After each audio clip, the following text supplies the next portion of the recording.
Chicken mutton பிடிக்காதவங்க கூட இந்த ஃபிஷ் கறி அப்படின்னா ரொம்பவே லைக் பண்ணி சாப்பிடுவாங்க.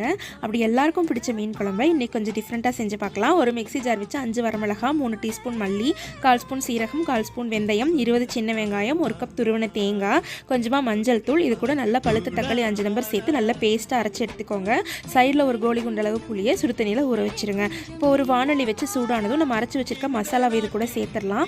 தண்ணி வந்து இந்த குழம்புக்கு கொஞ்சம் அதிகமாக சேர்க்கணும். ஏன்னா நம்ம எல்லா இன்க்ரீடியன்ஸும் பச்சையாகவே அரைச்சிருக்கோம். அதனால் ராஸ்மெல் போகிறக்கு கொஞ்சம் லேட் ஆகும். அதனால் தண்ணி கொஞ்சம் அதிகமாக சேர்த்துட்டு குழம்புக்கு தேவையான அளவு உப்பு சேர்த்து கலந்து வச்சு மூடி வச்சுருங்க. ஒரு 10 நிமிஷம் இது கொதிக்கட்டும்.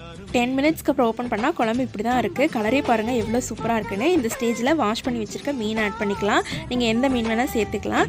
மீன் ஆட் பண்ணதுக்கப்புறமா நம்ம கரைச்சி வச்சுருக்க புளியை இது கூட சேர்த்து ஜஸ்ட் ஒரே ஒரு கொதி மட்டும் வந்ததுக்கப்புறமா ஃப்ளேம் ஆஃப் பண்ணிவிட்டு தேங்காய் எண்ணெயில் கடுகு கருவேப்பிலை தாளித்து கொட்டணும் அப்படின்னா செம்ம சூப்பரான மீன் குழம்பு. நெக்ஸ்ட் டைம் மீன் வாங்கும்போது நீங்களும் இந்த மாதிரி ட்ரை பண்ணி பாருங்கள்.